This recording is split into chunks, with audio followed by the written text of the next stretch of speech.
রিদওয়ান আহমেদ, আপনি লিখেছেন, আমি ওয়াসওয়াসার কারণে অনেক সমস্যায় ভুগছি, এর সমাধান কি?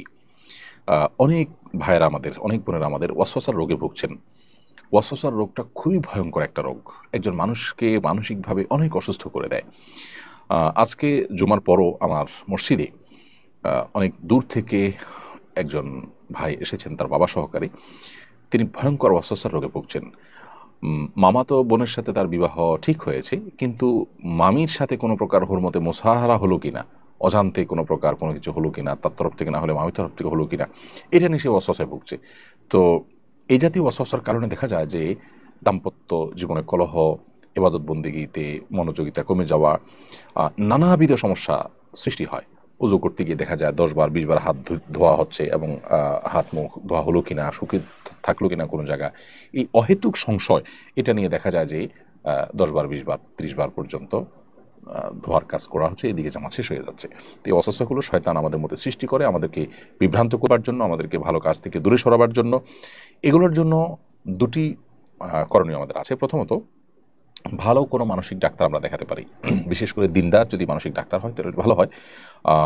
যদিও সাইকোলজির এই জগতে বেশিরভাগই আপনার সেকুলারিজমের দাপট এবং দৌরাত্ম অনেক বেশি। দিনমুখী যারা আছেন তাদের এই সেক্টরে এগিয়ে আসা উচিত, কারণ এখন গোটা পৃথিবীতেই মানুষের যে সমস্ত সমস্যাগুলো দিন দিন বেড়ে চলেছে, এর মধ্যে সাইকোলজিক্যাল সমস্যা অনেক বেশি। সো এখানে ভালো কোনো সাইকিয়াট্রিস্ট, সাইকোলজিস্টের শরণাপন্ন হওয়া, এটা একটা ব্যাপার। আর দ্বিতীয়ত হলো ভালো কোনো রাকি শরণাপন্ন হওয়া। সোশ্যাল মিডিয়াতে বা বিভিন্ন আপনার এতে প্লে স্টোর, অ্যাপ স্টোর, এগুলোতেই আপনি যদি ওয়াসওয়াসার রুকিয়া লিখে সার্চ দেন, তাহলে হয়তো আপনি অনেক রুকিয়ার অ্যাডভাইস পাবেন, সেটাকে আপনি অনুসরণ বা ফলো করতে পারেন। অডিও বা ভিডিও পেলে সেগুলো আপনি মনোযোগের সাথে শুনতে পারেন। আমি আশা করি যে আপনি যদি ভালো মতো রুকিয়া করেন, তাহলে ইনশাআল্লাহ আপনার এই ওয়াসওয়াসার সমস্যা কেটে যাবে। আর অনেক ভাইয়েরা, অনেক বোনেরা এই সমস্যায় ভুগছেন, এবং এটার কারণে তাদের জীবন অনেকটা ব্যাহত হচ্ছে। তৃতীয়ত আরেকটি সম্পূরক সমাধান বলতে চাই, সেটি হলো ওয়াসওয়াসা রোগের মূল ট্রিটমেন্ট হলো এটাকে ইগনোর করা। যিনি ওয়াসওয়াসা রোগে ভুগছেন তার এটা বোঝা উচিত এটা শয়তান আমাকে পেরেশান করবার জন্য করছে, অতএব এটাকে আমলে নেওয়া মানে হলো শয়তানের কাজটাকে ত্বরান্বিত করা এবং সহজতর করা। ওয়াসওয়াসা দিয়ে শরীয়তের কোনো কিছু সাব্যস্ত হয় না। সো আমাকে 3 বার হাত ধোয়ার কথা নবী সাল্লাল্লাহু আলাইহি ওয়াসাল্লাম নির্দেশ করেছেন ওযুর জন্য, আমি 3 বার হাত ধোবো, এরপরে শুকনা আছে কিনা এটা আমার দায় নেই, এটা রাসূল আকরাম সাল্লাল্লাহু আলাইহি ওয়াসাল্লামের বিষয়। পেশাব করার পর অহেতুক ওয়াসওয়াসা যে ফোঁটা আসলো কিনা, আরও আরেকটা ফোঁটা বের হলো কিনা, এগুলো দূর করবার জন্য নবী সাল্লাল্লাহু আলাইহি ওয়াসাল্লাম নিজে বলেছেন যে ভেজা হাত আপনার পাক কাপড়ের উপর দিয়ে মারার জন্য, যাতে করে কোনো প্রকার ওয়াসওয়াসার কারণে আপনি পেরেশান হওয়ার সুযোগই না থাকে। কারণ আপনি দেখবেন যে সব পানির ফোঁটা, আমি তো পানি একটু আগে মেরেছি, অত এগুলো পানির ফোঁটা। সো কোনো কিছু উজু করতে গিয়ে একটু পানি দেখলাম, আর এটা পেশাব বের হলো কিনা, এটা নিয়ে আমি অহেতুক পেরেশানিতে পড়ে গেলাম, আবার কাপড় পাল্টাপাল্টিতে চলে গেলাম, এদিকে জামাত শেষ হয়ে গেল। এগুলোকে পাত্তা দেওয়ার কোনো কারণ নেই। অতএব ওয়াসওয়াসাকে ইগনোর করা হলো ওয়াসওয়াসার অনেক বড় একটা ট্রিটমেন্ট, এবং ইগনোর না করে এটাকে আমলে নেওয়া, এটাতে মনোযোগ দেওয়া, এটাতে ডুবে থাকা, এটা হলো শয়তানের সেই শয়তানি কর্মকাণ্ডকে অনেকটা বাস্তবায়ন করতে সহযোগিতা করা, যেটা আমাদের উচিত নয়। অতএব যারা রোগে ভুগছেন তারা এটাকে ইগনোর করবেন এবং আল্লাহর কাছে দোয়াও করবেন যে আল্লাহ এই ওয়াসওয়াসা থেকে আপনি আমাকে মুক্তি দান করেন, আল্লাহ তাআলা হেফাজত করুন। এরপরে প্রশ্ন করেছেন মোহাম্মদ নুরুল্লাহ, আপনি লিখেছেন, মা প্রায়ই বলেন আমার পেটে একটা শয়তান হয়েছে, এটা জায়েজ কিনা? প্রথম কথা হলো যে মানুষকে শয়তান বলে আখ্যায়িত করা উচিত নয়। এটি এক প্রকারের গালি, আবার এক ধরনের মন্দ উক্তি।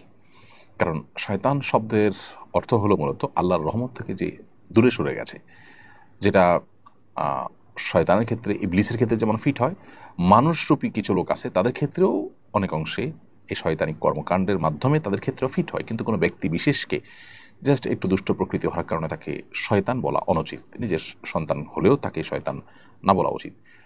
প্রথমত, সাধারণত মানুষ আল্লাহর রহমত থেকে দূর হয়ে গেছে এটা আমরা বলতে পারি না, কারণ আমরা জানি না সে আসলে আল্লাহর রহমত থেকে দূর হয়ে গেছে কিনা।